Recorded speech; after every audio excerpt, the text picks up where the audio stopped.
Muy buenos días, hermanos. Abran sus Biblias, por favor, en Apocalipsis, capítulo 16. Y hoy vamos a meditar en esta mañana en el versículo 18 y 19 de ese capítulo. Nosotros nos estamos acercando al final del capítulo 16, que lo hemos llamado, no nosotros, sino otros estudiosos de la Biblia, el gran capítulo o el mega capítulo, porque en más de 9 oportunidades usa la expresión gran o grande o mega, ¿sí? La palabra en griego para grande es mega, mega o enorme o gigante. Y en esta oportunidad vamos a encontrar dos menciones a esa, o dos usos de esa expresión. Entonces hubo relámpagos y voces y truenos y un gran temblor de tierra, un terremoto tan grande cual no lo ha habido jamás desde que los hombres han estado sobre la tierra, y la gran ciudad fue dividida en 3 partes, y las ciudades de las naciones cayeron, y la gran Babilonia vino en memoria delante de Dios para darle el cáliz del vino del ardor de su ira. De todos los usos que tiene esa gran expresión en el capítulo, aquí es donde más se va a reiterar, y es importante eso.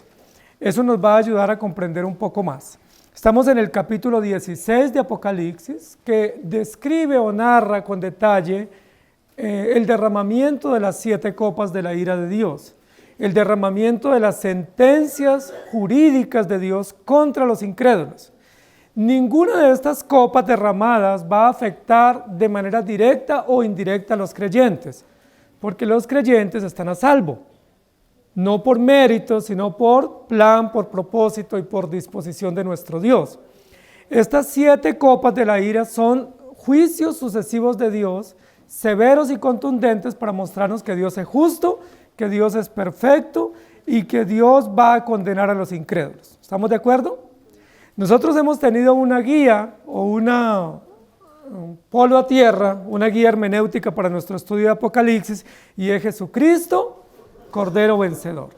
Pongamos en tensión ese pensamiento para que no pensemos que aquí está hablando de un cataclismo mundial y de una situación novedosa y escatológica o futura o cósmica en la cual va a ser destruido un imperio o una ciudad, pero que no tiene nada que ver con Cristo. La mayoría de las personas piensan que estos 2 versículos que vamos a ver aquí tienen que ver con un evento futuro cósmico. Sí, una guerra nuclear, una gran manifestación poderosa en el mundo donde va a haber situaciones naturales y también de guerra, pero aquí nos está describiendo básicamente eventos que ya nosotros conocemos. Yo quiero que comencemos pensando en un texto de Proverbios. Hay un texto en Proverbios 23, 29 al 31 que dice: ¿para quién es el ay? ¿Lo recuerdan? ¿Para quién es el dolor? ¿Para quién es la angustia? ¿Para quiénes son los ojos morados? ¿Cierto? ¿Para quiénes son los golpes en balde? Y comienza a describir la situación del alcoholismo, ¿sí? O de la borrachera. La Biblia describe claramente que la borrachera o la embriaguez trae graves consecuencias. Dentro de esas consecuencias no solamente dolor, humillación y vergüenza, sino que también el vino o el alcohol puede causar la muerte, de manera lenta o también a través de un accidente. El pasaje que estoy mencionando está en Proverbios 23, 29 al 31. Dice: ¿para quién será el ay? ¿Para quién el dolor? ¿Para quién las rencillas? ¿Para quién las quejas? ¿Para quién las heridas en balde y para quién lo amoratado de los ojos? Para los que se detienen mucho en el vino, para los que van buscando la mistura. No mires el vino cuando rojea, cuando resplandece su color en la copa, se entra suavemente. Y sigue describiendo toda la realidad tan nefasta del alcohol. Ustedes saben, queridos hermanos, que a lo largo de todas las épocas de la humanidad, siempre el hombre ha buscado embriagarse. La Biblia relata desde Génesis los cultivos de uva y la embriaguez de Noé, ¿recuerdan? Y sucesivamente va a seguir condenando la embriaguez. Y habla de personas que se detienen en el vino, en el mosto, en muchas bebidas embriagantes y que perdían la cordura. Eso no es nuevo.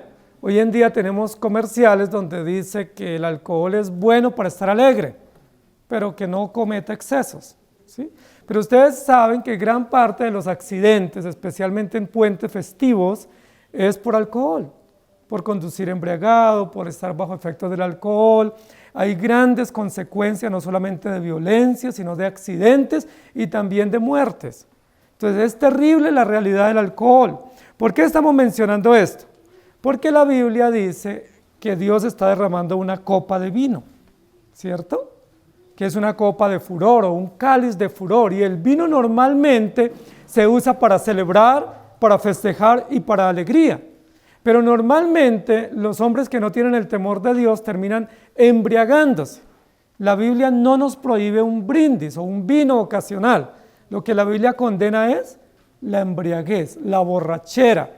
La Biblia lo condena y nos dice por qué. Dice, no te detengas en el color atractivo y en la fragancia atractiva del vino o del alcohol. Dice, porque se entra suavecito, pero trae grandes consecuencias. Salmo 75:8 dice, porque el cáliz está en la mano de Jehová y el vino está fermentado, lleno de mistura, y él derrama del mismo. Hasta el fondo lo apurarán y lo beberán todos los impíos de la tierra.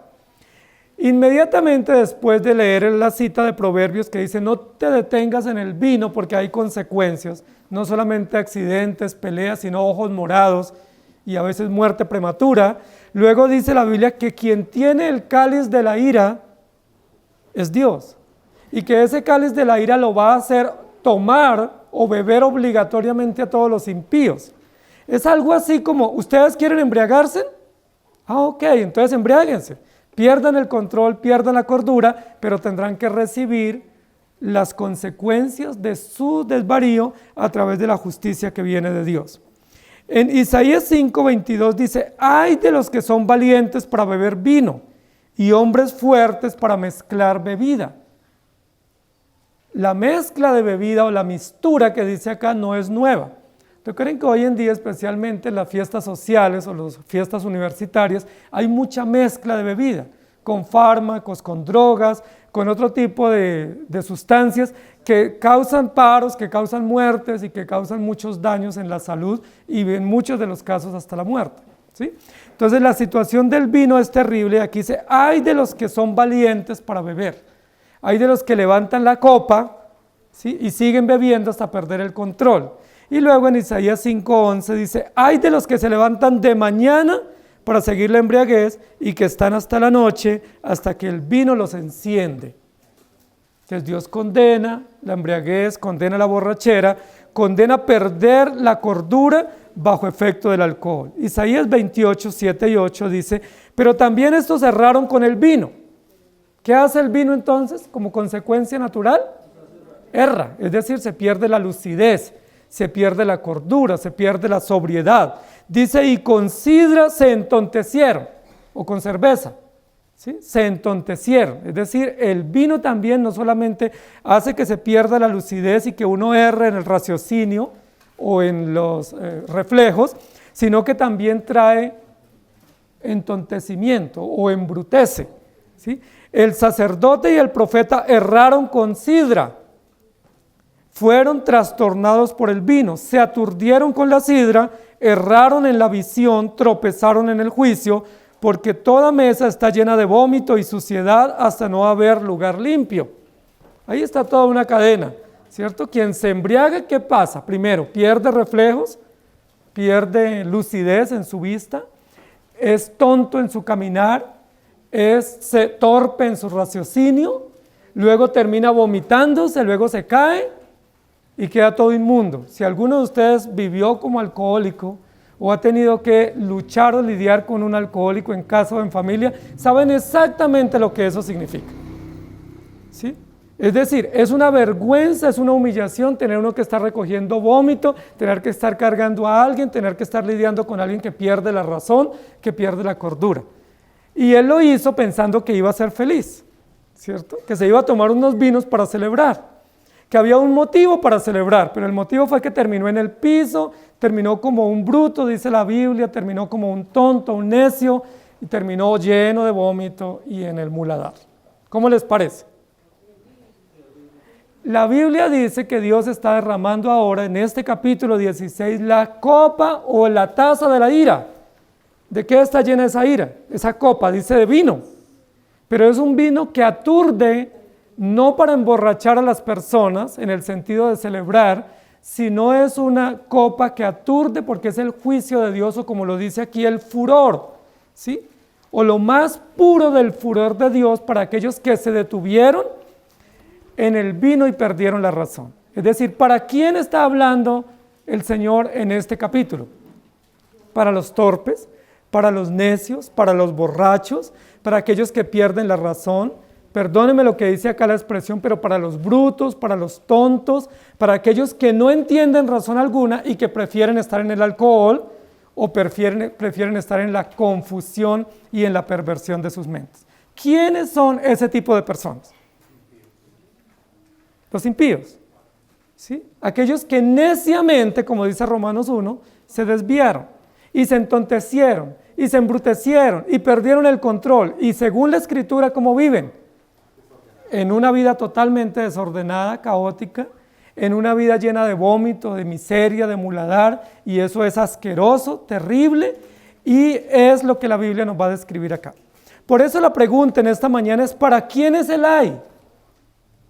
¿Para quién es el ay de esta copa que nos va a describir el versículo 18 y 19 del capítulo 16 de Apocalipsis? ¿Para quién?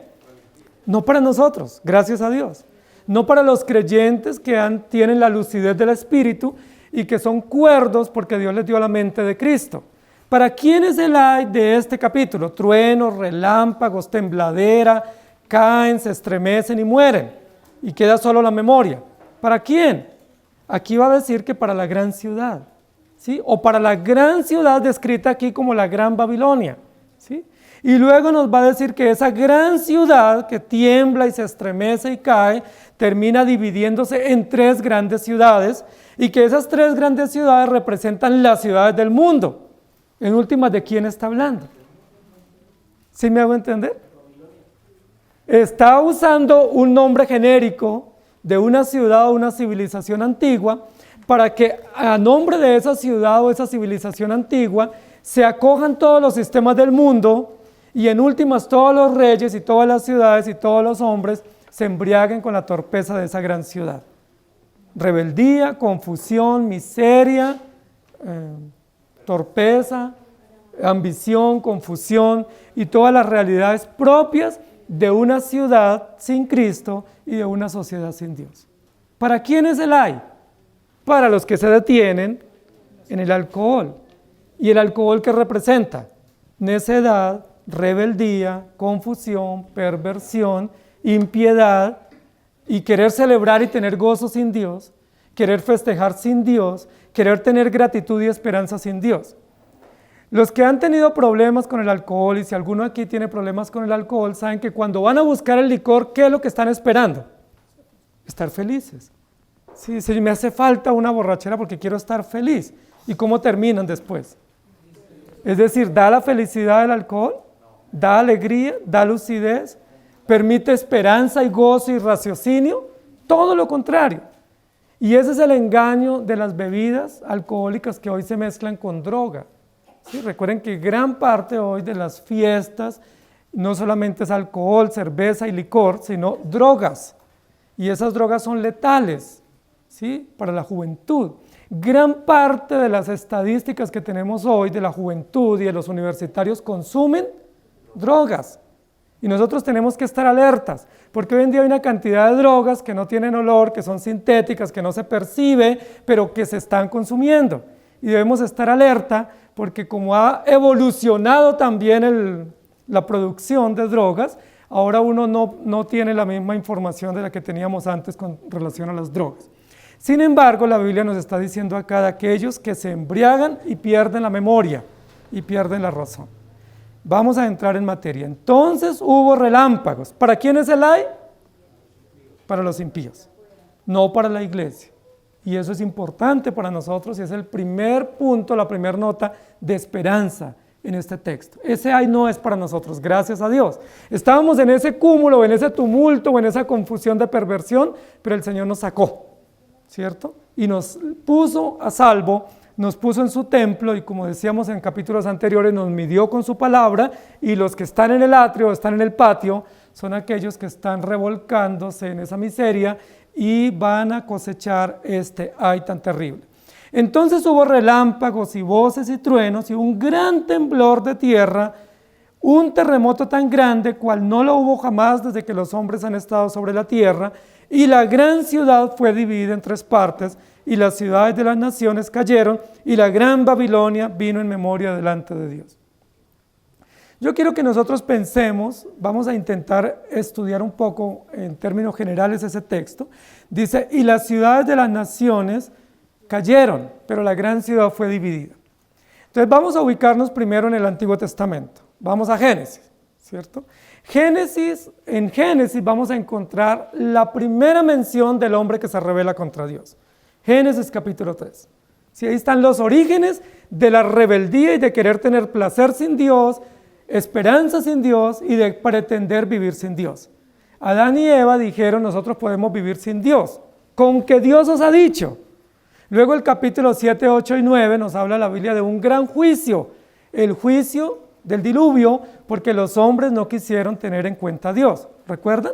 Y el designio de ellos de continuo era solamente el mal. Y luego vamos al capítulo 10 y 11 de Génesis y vamos a encontrar otro juicio, y es el juicio de la torre de Babel. ¿Qué pasó después del diluvio? Recuerden lo que Dios dice, raeré a la humanidad de la faz de la tierra. No resistiré más a esta sociedad perversa y confusa. Los voy a matar, los voy a acabar. Pero dice la Biblia, pero Noé halló gracia ante los ojos del Señor.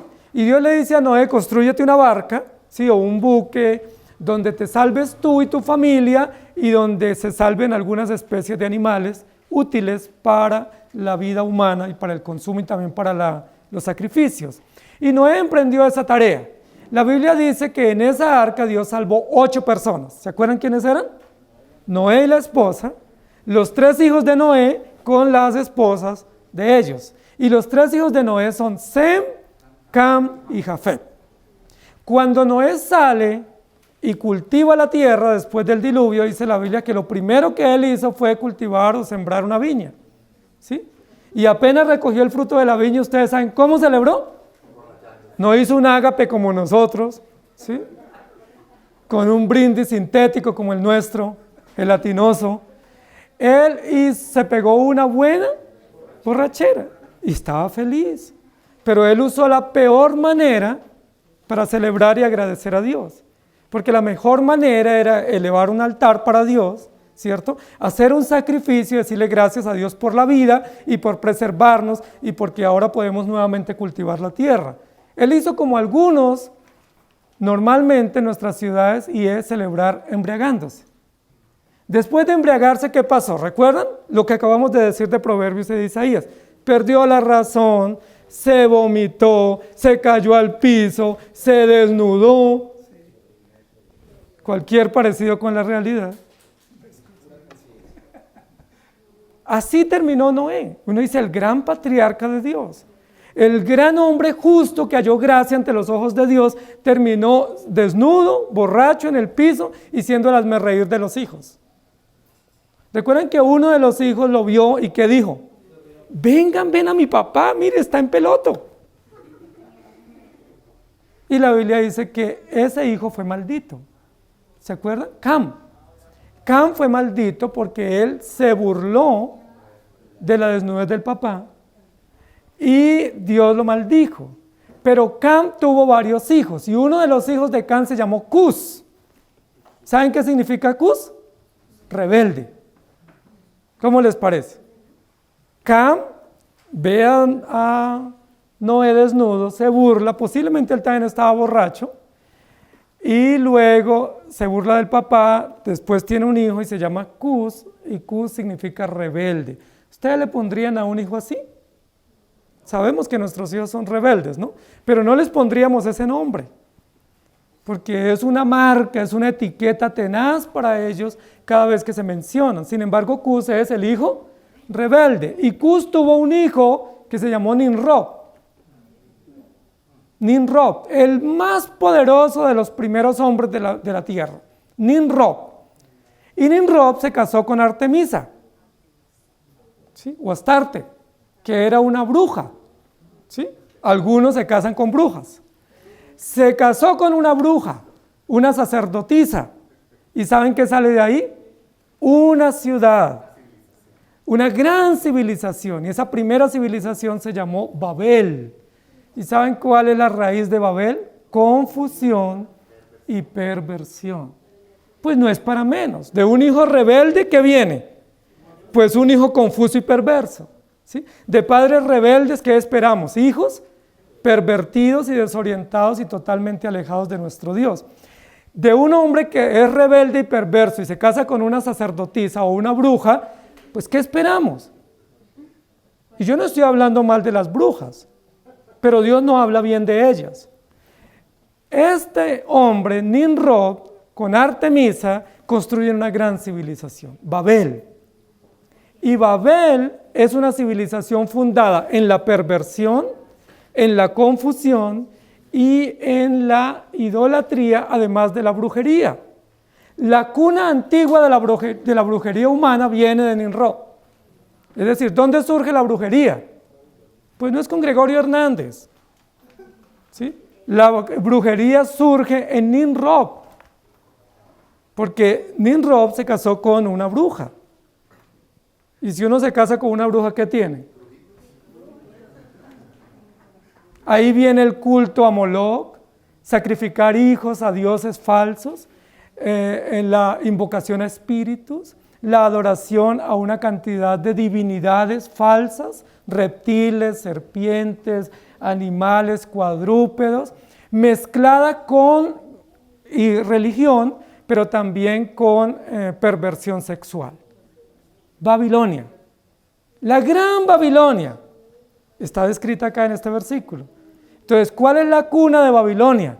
Perversión, confusión y desviación de Dios. Esta primera civilización, fundada en Nimrod, descendiente de Noé o nieto de Noé, termina diciendo algo interesante. ¿Por qué no nos hacemos un reino poderoso y unificamos todas las civilizaciones del mundo? Y dice la Biblia que se juntaron en un lugar y comenzaron a construir una gran torre. Y ellos dijeron, nadie nos va a detener de construir esta torre. ¿Qué propósito tenían con la torre? Tener una religión poderosa, unificada, universal. De ahí viene la globalidad o el globalismo o la globalización. De ahí viene el interés de unificar las naciones y tener un solo mercado y un solo gobernante universal. Eso es antiguo, eso no es moderno. Muchos andan asustados con el nuevo orden mundial, diciendo que el nuevo orden mundial es el que quiere hacer eso. Eso viene desde Génesis, desde Babel. Tengamos un solo gobierno, una sola torre, unifiquémonos todos y seamos tan grandes y tan poderosos, igual o superior a Dios, y hagámonos un nombre. Por supuesto se hicieron un nombre, y ese nombre significa confusión, perversión y rebeldía. La Biblia dice aquí en este texto, y la gran Babilonia vino en memoria. ¿Cuál es el origen memorial de esta gran Babilonia? Nimrod, Babel, una torre inconclusa, unas ruinas a la prepotencia y a la soberbia del hombre que quiere vivir sin Dios, unas ruinas arqueológicas a una sociedad perversa que se levanta a construir edificios en contra de Dios para decir somos más altos que Dios. Ustedes saben que los países más poderosos quieren construir los rascacielos más altos. Y hay una competencia en el mundo, qué nación, ¿sí? O qué magnate tiene el edificio más alto en el mundo. ¿Por qué? Esa es una herencia babilónica, ¿sí? Y cuando uno va a un edificio, a uno le gusta vivir entre más alto mejor. ¿Por qué? ¿Por qué nos sentimos tan cómodos en la parte alta del edificio? Porque todos tenemos ego, ¿sí? Porque todos queremos sobresalir y porque todos queremos estar por encima, ¿sí? Y eso es una herencia que viene desde Génesis, desde Babel, porque eso es lo confuso de la sociedad. Nosotros nos dicen modernidad, altura, grandeza, pero Dios dice perversión, egolatría, prepotencia. Y la grande ciudad fue dividida y vino a memoria delante de Dios. ¿Cuándo vino a memoria esta ciudad o el origen antiquísimo de esta ciudad? Cuando hubo este tremendo terremoto. Aquí dice, hubo relámpagos, voces y truenos y un gran temblor como nunca había visto y como nunca sucederá en la tierra entre los hombres. Y cuando hubo ese terremoto tan fuerte, vino a memoria, ¿sí? Hubo un recuerdo, hubo un entendimiento para los creyentes que aquí estaba hablando de los orígenes de una civilización o una ciudad perversa y confusa. ¿Me estoy haciendo entender? Entonces, el primer dato que tenemos sobre Babilonia es en el Éufrates. Y revisen los textos anteriores del capítulo 16. El río Éufrates es secado para que pasen los reyes del oriente hacia Armagedón o hacia el valle de la matanza o el monte de la matanza. Jesús está diciendo, hecho está, similar a una expresión que dijo en la cruz, tetelestai, todo ha sido consumado. Y ahora dice, y hubo un gran trueno y terremoto y relámpagos, como nunca había sucedido, y vino a memoria Babel o Babilonia. ¿Cómo les parece? ¿Me comprendieron el hilo conductor? Todo el capítulo 16 está hablando de la condena a una sociedad perversa que no solamente se representa en Babilonia, sino que Babilonia es el primer origen de una ciudad y civilización poderosa. Recuerden que Babilonia era conocida en esa época como una de las primeras maravillas del mundo antiguo, cuna de las civilizaciones, cuna de la ciencia, la tecnología y todas las artes, y una ciudad muy, pero muy poderosa. De por esos lados viene el Edén, y de esos lados viene Abraham, ¿cierto? Y viene Noé, ¿sí? Bueno, viene Cus y viene Nimrod, ¿sí? Son semitas también, ¿sí? Es interesante eso porque son de esa civilización que Dios creó en el Edén. Entonces lo que queremos decir es, ¿para quién es el ay? Para aquellos que representan o encarnan la prepotencia y la perversión que viene de Babilonia. ¿Ustedes creen que Nimrod, hijo de Noé, nieto de Noé, que por tradición oral sabía cómo Dios había preservado a su padre y a su familia de morir en el diluvio, debiera haberse casado con una sacerdotisa, con una bruja? Ahora, ¿de dónde resultó esa bruja? Las brujas resultan de cualquier lado, ¿sí? Y a veces uno se habla con ellas y averigua informaciones, y son brujas, y muchas van a las iglesias, y algunas se llaman reformadas, pero las brujas encarnan chisme, mentira, engaño, y son, como dice Apocalipsis en el capítulo 2 y 3, hijas de Jezabel, porque las jezabelitas que quieren gobernar en las iglesias son brujas, y yo no estoy diciendo nada fuera de lugar, ni nada en particular para un hermano que me está mirando.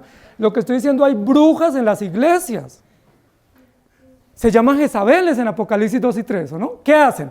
Dividen iglesias, siembran cizaña, crean chismes, no corroboran. Por ahí andan diciendo, me enteré, supe, ¿sabe qué? Usted sí sabe la última, pero no sostienen nada, no enfrentan, no tienen pruebas, sino que son chismosas. Y algunos varones se unen a las brujas también, ¿sí? Nimrod fue uno. Nimrod fue uno, nieto de Noé, patriarca. Se casa con una bruja. ¿Cómo les parece?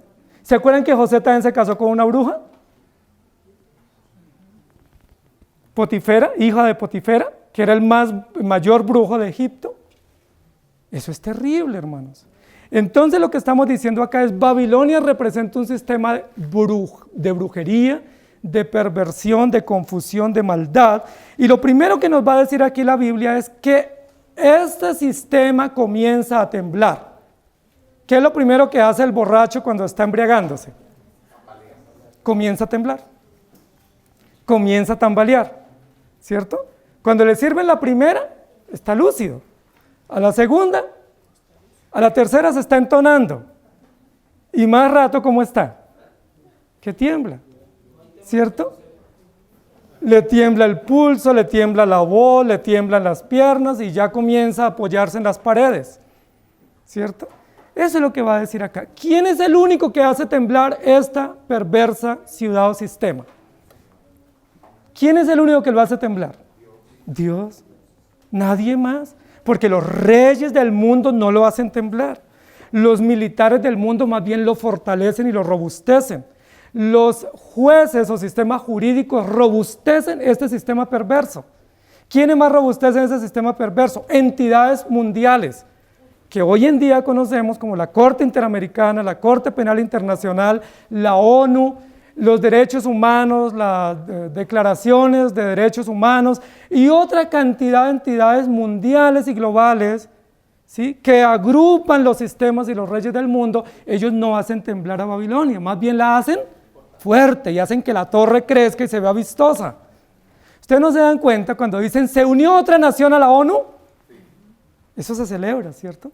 Tenemos una cumbre internacional y ustedes no se han dado cuenta que la mayoría de esas entidades están en Europa. ¿Dónde funciona la ONU, la Corte Penal Internacional? ¿Dónde funciona la Declaración de los Derechos Humanos? ¿Dónde están? Francia, Suiza, Holanda, Luxemburgo, en La Haya.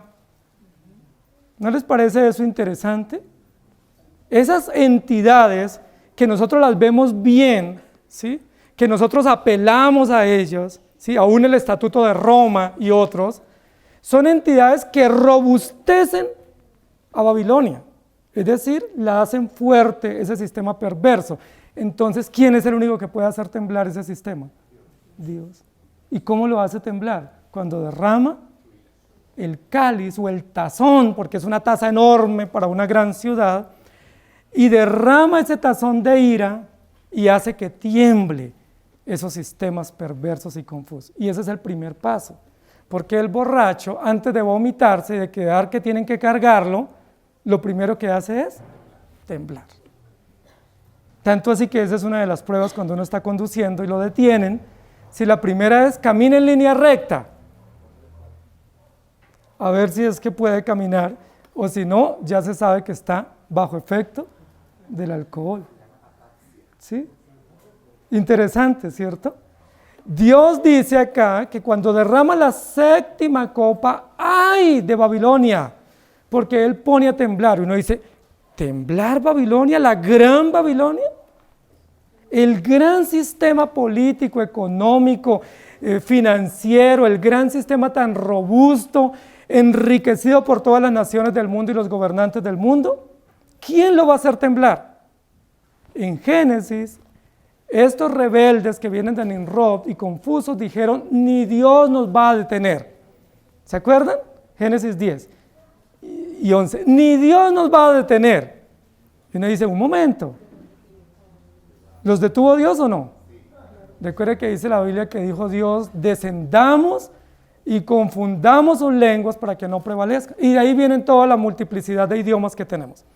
Los idiomas son un recuerdo histórico, lingüístico, de la rebeldía del hombre contra Dios. Si el hombre no se hubiera rebeldizado contra Dios, tuviéramos posiblemente un solo idioma, en términos prácticos, ¿cierto? La multiplicidad de idiomas en el mundo es un testimonio de que el hombre es rebelde, y dice Dios, voy a darles muchas lenguas para que no se puedan entender, porque si se entienden, más maldad hay. Y gracias a Dios por los idiomas, porque los idiomas son barreras para que nosotros no nos pervirtamos más. Ya hay bastante maldad en el corazón, bastante maldad en los sistemas, y si todos habláramos una sola lengua, ¿cómo sería? Por eso aquí en esta iglesia no hablamos lenguas, pero en la sola que hablamos, mire la que nos metemos. Nada más no hay chismes y comentarios con esta lengüita que tenemos, ¿qué tal que tuviéramos otras? Terrible, ¿cierto? La Biblia dice que este es el primer origen. Génesis 10, 8 y 9 fue lo que yo mencioné hace un rato, lo pueden buscar ahí. Y luego en Jeremías 51 y 2 dice, palabra que habló Jehová contra. Eso es importante en la Biblia, ¿cierto? Porque es una preposición que habla de estar contra. Recuerde que hay muchas preposiciones, sobre, dentro, por, a, y esta es contra. ¿Qué indica esa preposición? Aversión, repulsión, denuncia, estamos contra. ¿Contra qué está el creyente? Contra el pecado, contra la maldad y contra la perversión. ¿Y qué dice la profecía? Profecía de Dios contra Babilonia, contra la tierra de los caldeos y contra las naciones del mundo que se levantan contra Dios y publican: encubramos. Eso lo dice en Jeremías 51 y 2. ¿Qué dicen los reyes de la tierra? Encubramos. Interesantísimo. ¿Y cómo encubren? Crean cortinas de humo, noticias ficticias, falsos positivos y todo lo que ustedes y yo conocemos en los sistemas de comunicación que a grosso modo logramos dilucidar. Crean cortinas de humo. Y con esa cortina de humo, ¿qué sucede? Encubren. ¿Qué encubren? Perversión, maldad, asesinatos, genocidios, abusos, robos, rapiña. Todo lo encubren. ¿Cómo lo encubren? Con una cortina de humo. ¿Ustedes sí saben cuáles son las cortinas de humo que más nosotros usamos y pensamos que no nos envenenan? Las novelas. Es una cortina de humo. Los partidos de fútbol son cortinas de humo de estos sistemas malvados y perversos. Entonces, gran partido de fútbol, entonces uno desde la noche anterior alistando la camiseta y preparándose, y mientras tanto, ¿qué están haciendo los gobiernos? Robando, aprobando impuestos, ocultando matanzas, pasando drogas, y nosotros felices porque empatamos. Terrible, porque no tenemos el discernimiento. Lo dice la Biblia acá, los reyes del mundo dicen: encubramos. Y encubren con cortinas de humo, ¿sí? Encubren con noticias falsas, con atractivos, con, diríamos como para un niño, con un dulce, ¿sí? Con fiestas, con festivales, con carnavales. Y ahí nos adormecen, nos embrutecen, nos embriagamos de deporte, de novelas, de recreación, de viajes, de festivos. ¿Por qué nuestros países tienen más festivos que otros países más educados o más desarrollados? Es una forma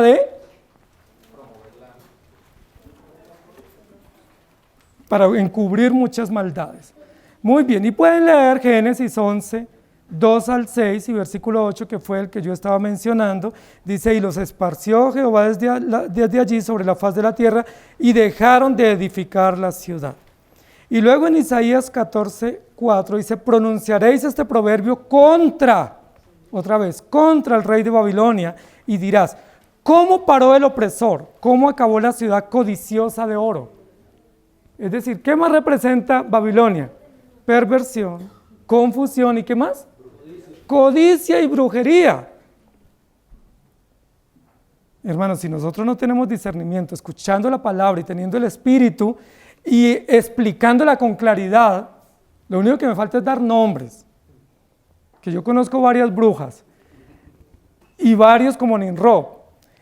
Lo único que falta es eso: subiré al cielo, en lo alto junto a las estrellas levantaré mi trono, en el monte del testimonio me sentaré. ¿Quién dice eso? Babel, ¿cierto? Que representa a Satanás, que representa el dragón, ¿sí? Mire, y disculpe lo que voy a decir, pero es verdad. Satanás es un animal rastrero. ¿Por qué quiere estar en lo alto? ¿Quién se inventó la serpiente voladora y la serpiente alada? Mitologías, ¿no? Mitologías caldeas, griegas y babilónicas se inventaron que las serpientes vuelan y tienen alas. ¿Por qué? Porque todo rastrero quiere estar por lo alto, ¿sí?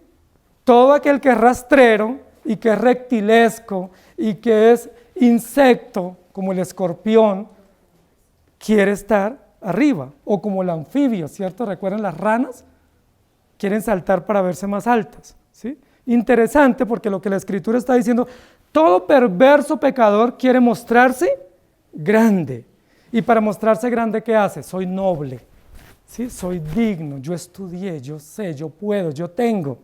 ¿Y qué dice la Biblia? De allá Dios los hará temblar y los humillará terriblemente. Entonces, la primer mención que tenemos nosotros a Babilonia es la perversión que viene de una alianza matrimonial y de un origen, de una construcción o de un desarrollo tecnológico o arquitectónico perverso. Hagamos una torre no para dar vivienda gratis, ¿sí? Hagamos una torre para nosotros ser más altos y más poderosos que Dios. Y tengamos un nombre.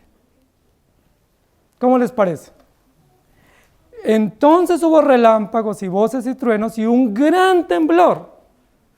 Muchos están esperando ese temblor, entonces está pronosticado, que entonces miran las fallas geológicas y dicen que hay cinturones pues sísmicos de riesgo y que en esos cinturones o cadenas montañosas hay pues anuncio de grandes terremotos donde se va a diezmar la población.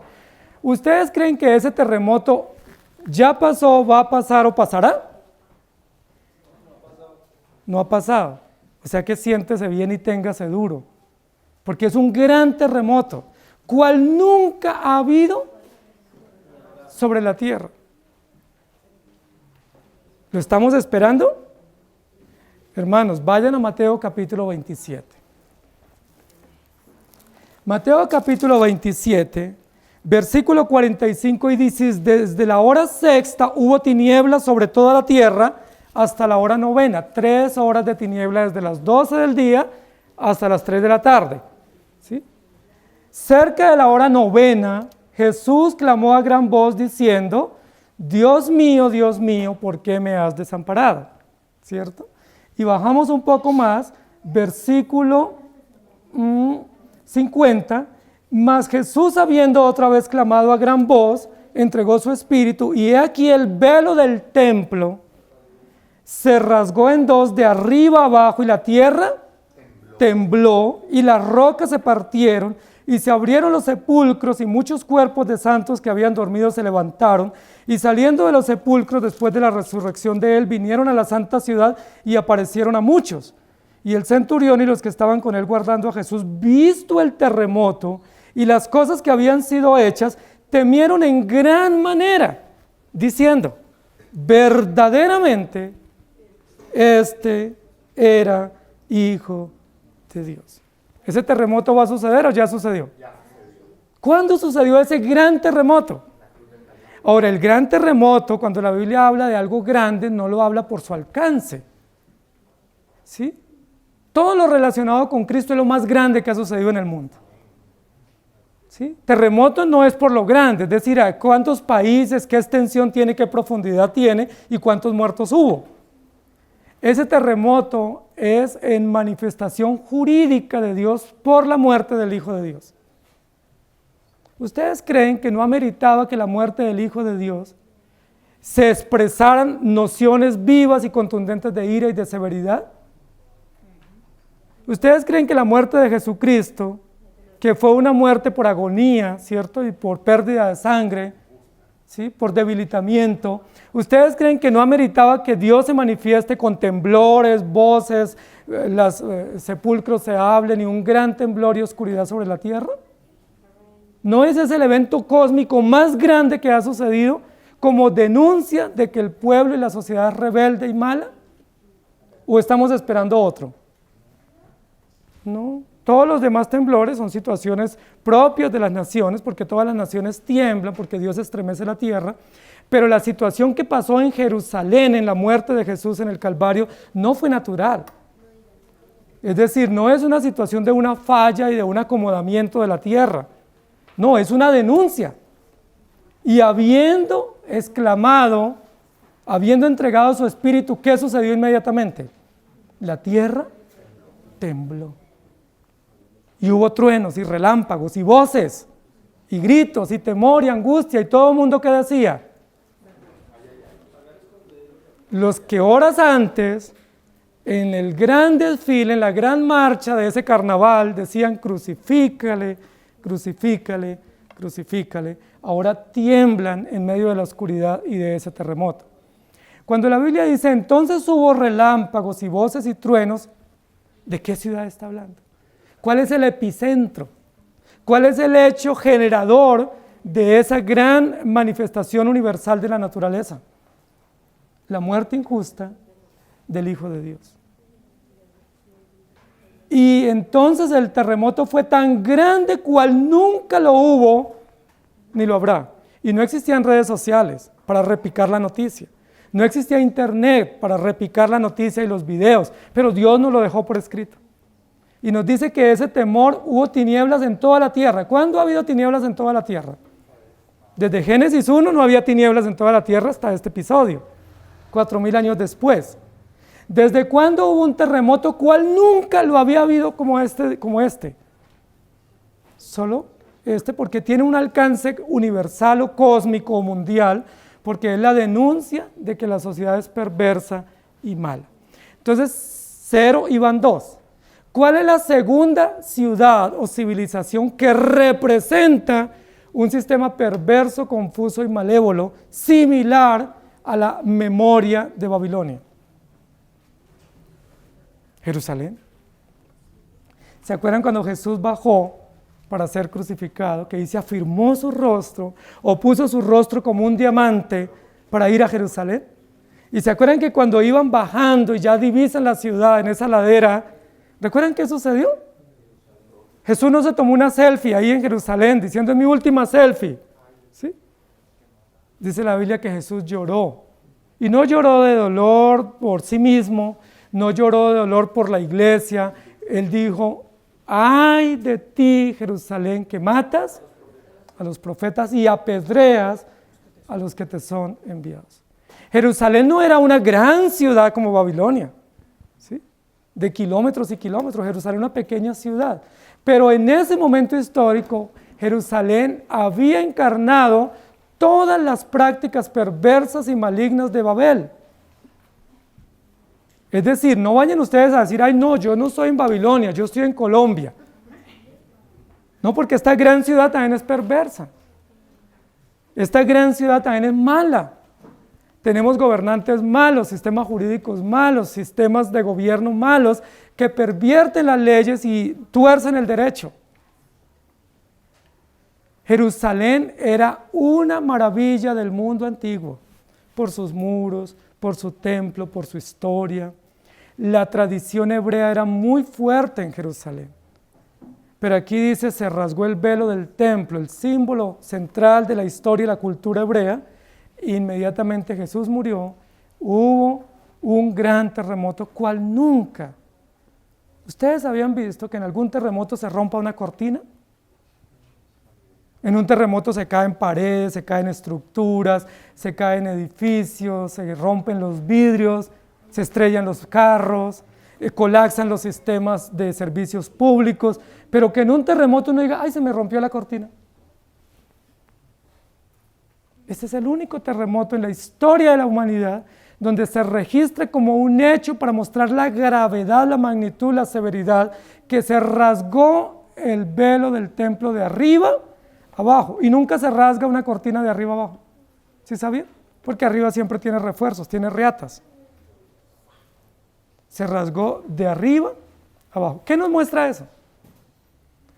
Y este gran terremoto, cual nunca había existido desde que los hombres han estado sobre la tierra, dividió la ciudad en 3 partes. Tenemos una primera parte que es Babel, Nimrod y Artemisa, perversión. Tenemos una segunda parte que es Jerusalén. Ya Babilonia había sido destruida. Recuerde que con Nabucodonosor, Babilonia fue destruida, ¿sí? Y quedaron solo ruinas de la ciudad. Las primeras ruinas quedaron de Babel, de la gran torre o el gran edificio. Las segundas ruinas quedan en Nabucodonosor, ¿sí? Después del exilio, en la parte relacionada con el tiempo del exilio. Pero ahora estamos hablando de que la Babilonia se multiplicó. Ahora, ¿dónde está Babilonia? En Occidente. Es representada a través de una ciudad más pequeña, religiosa, llena de ceremonias, llena de sacerdotes, llena de levitas, pero que encarnaron las mismas prácticas de brujería, de idolatría y de perversión, mezclada con religión y con apariencia de piedad, sistemas de sacerdotes, fariseos, saduceos, celotes, herodianos. ¿Y qué hacían estos sistemas? Repercutían o calcaban las mismas prácticas perversas de Babilonia. ¿Quién mató a los profetas? No fue Babilonia. ¿Sí sabían eso? Recuerde que hasta hubo sacerdotes y reyes hebreos llevados a Babilonia y no fueron muertos por los babilónicos.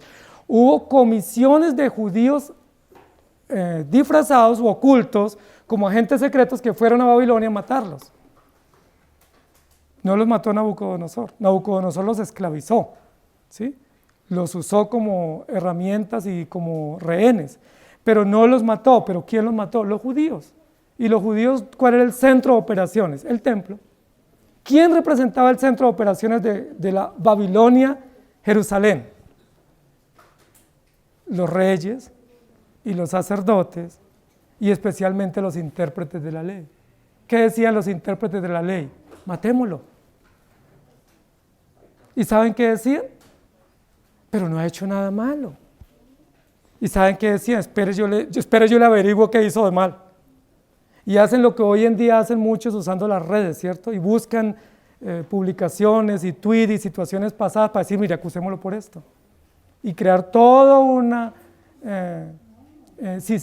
forma injusta, y con Jesús hicieron eso. Recuerden que la prueba reina para matar a Jesús fue cuando él dijo, este templo lo voy a destruir y en 3 días lo reedificaré. ¿Recuerdan? Y ellos dijeron, blasfemia, digno de muerte. Y ahí legitimaron, ¿sí?, en la prueba reina para llevar a Jesús a la cruz. Es decir, esta Jerusalén que mató a Jesús, sistemas políticos, Anás, Caifás y Pilatos, ¿a quién representan? A Babilonia. Anás, Caifás y Pilato. 3 personajes, políticos, religiosos y militares, confabulados ¿en qué propósito? ¿No ese es el sistema babilónico antiguo? Entonces, Babel no solamente es Babel histórico, arqueológico, sino toda la perversión que llega hasta Jerusalén, hasta el mismísimo templo, para perpetrar la muerte de Jesucristo. Entonces hubo un gran terremoto. ¿Qué es lo que nos está diciendo el texto? Si ustedes miran el texto del domingo pasado, era hecho está, similar a Tetelestai, todo ha sido consumado. Y ahora hubo un gran terremoto y la ciudad se dividió. ¿Quién es el que hace que caiga esa gran ciudad? ¿Quién la hizo temblar? Dios. ¿Quién la hace caer? ¿Recuerdan cuál es el segundo paso del borracho después de que está turuleco? Se cae, eso es natural, pues si él está ebrio, perdió la razón, está embriagado, pues ya no camina derecho y termina cayéndose. Aquí dice que esa ciudad o ese sistema va a caer. Y eso es crónica de un anuncio que el Señor dio. ¿Cuándo cayó Jerusalén? Año 70 después de Cristo. Recuerden que varios emperadores, por muchas situaciones profetizadas, pero también en persecución contra los creyentes y contra los sistemas históricos hebreos y los emblemas hebreos, destruyeron a Jerusalén, la invadieron y persiguieron a los judíos hasta 1948, exiliados en el mundo o itinerantes en el mundo. ¿Cayó Babilonia antigua? Sí, señores. ¿Cayó Jerusalén? También. Pero aquí dice que la ciudad fue dividida en 3 partes. Tenemos 2 partes. ¿Cuáles son las 2 partes? La antigua, al otro lado del Éufrates, la del Mediterráneo, que es Jerusalén en la época de Jesús. ¿Cuál es la tercera parte en la cual pudiéramos entender metafóricamente esta perversión de la Babilonia, o la gran Babilonia, o la madre de las abominaciones? Para muchos es la Iglesia Católica Romana, ¿cierto? Pero realmente cuando Juan está escribiendo, ya no existía Babilonia antigua. Cuando Juan está escribiendo, ya Jerusalén no existía porque había sido destruida en el año 70 y Juan está escribiendo cerca del año 100 y no está tampoco en Jerusalén o en Palestina. Recuerden que estaba en Asia Menor, ¿cierto? Una isla, en el Mediterráneo. ¿Quién dominaba en ese momento todo el mundo conocido? Alejandría, Grecia, Antioquía. ¿Quién? El Imperio Romano. Y el Imperio Romano no eran simplemente dinastías de emperadores. El Imperio Romano era una religión falsa. ¿Qué creía el Imperio Romano? Que se debía adorar el sol, que se debía adorar la luna, que se debía adorar las ranas, las serpientes, que se debían adorar los cuadrúpedos, que se debía adorar mujeres. Tenían templos dedicados a la prostitución, ¿sí? Había un templo famosísimo. ¿Cómo no sería famoso? No por su arte barroco o por su estilo arquitectónico, era famoso porque tenía 1000 prostitutas. Y allá se rendía culto. Ustedes ya saben qué tipo de culto se rinde donde hay prostitutas, ¿sí? En unos lados brujas y en el otro prostitutas. ¿Cómo la ven? Terrible, terrible. ¿Dedicado a qué? Al culto, a la adoración y a la perversión con fines de ambición, es decir, de fortalecer un sistema o de hacerse sólido. Y así se desarrolló el Imperio Romano, matando cristianos, persiguiendo la fe, pervirtiendo a la sociedad y diciéndoles que estaba perfecto eso, que estaba perfecto embriagarse, que estaba perfecto prostituirse, que estaba perfecto adorar ídolos y que todo eso estaba permitido y que eso era un gran sistema universal, el Imperio Romano. Y recuerden que el Imperio Romano, de ahí nacen alianzas perversas de idolatría y de dogmas extrabíblicos. Recuerden que en el periodo de auge del Imperio Romano fue cuando se creó lo que se conoce como el Libro Negro o la Biblia satánica o el Libro del Diablo, ¿sí? No se tradujo en ese periodo de la Edad Media la Biblia, no se hizo traducciones, pero sí se hizo el Gran Libro Negro. Sí hubo dinero y tiempo para hacerlo, y cómo lo protegen, ¿no? Todavía existe. En ese periodo es donde se fortalecen todos los sistemas económicos, militares y políticos del mundo entero, expropiando a los pobres, persiguiendo a los inmigrantes y atentando contra todos aquellos que levantaran la bandera de la fe o de la verdad o que hicieran denuncias públicas. Hermanos, siempre que uno hace denuncias, ¿qué le espera? Así de sencillo. Haga usted una denuncia, no le tiemblen las piernas ni la voz para decir la verdad. ¿Y qué va a esperar usted como respuesta de las brujas y las prostitutas que rondan? Y de falsos maestros y falsos hermanos. ¿Qué espera? Oposición, chismes, comentarios, destrucción, asedio. ¿Por qué? Porque es la consecuencia natural de sistemas babilónicos, de sistemas perversos como el sistema de Jerusalén y de sistemas blasfemos religiosos como el sistema que surge o se viene de herencia del Imperio Grecorromano. Hermanos queridos, hubo un gran terremoto y la ciudad se partió en tres. Entiendan, no es una ciudad que se parte literalmente. Recuerden que el terremoto es mundial. Nunca se había visto un terremoto, no en Jerusalén, en el mundo. ¿Cómo podemos entender esas tres divisiones? Pudiéramos entenderlo probablemente viendo que históricamente hay ejemplares de esta ciudad que pensábamos que estaba en ruinas, que sus ideologías y sus prácticas se mantienen y se ocultan o se mimetizan bajo sistemas políticos, bajo sistemas de derechos humanos y bajo sistemas religiosos. Pero sigue siendo la misma Babilonia, la misma confusa y perversa Babilonia, la misma ambiciosa Babilonia, ¿sí? Con sistemas religiosos. Hoy en día, por ejemplo, todo el tema piramidal de las iglesias, todo el tema de teología de la prosperidad, todo el tema de enriquecimiento ilícito de las iglesias, evasión de impuestos, lavado de dólares. ¿Ustedes creen que eso no es babilónico? Claro que sí, porque el ministerio ni la palabra de Dios es para enriquecernos. Más bien dice la Biblia, tendréis aflicción y no tendréis nada en este mundo.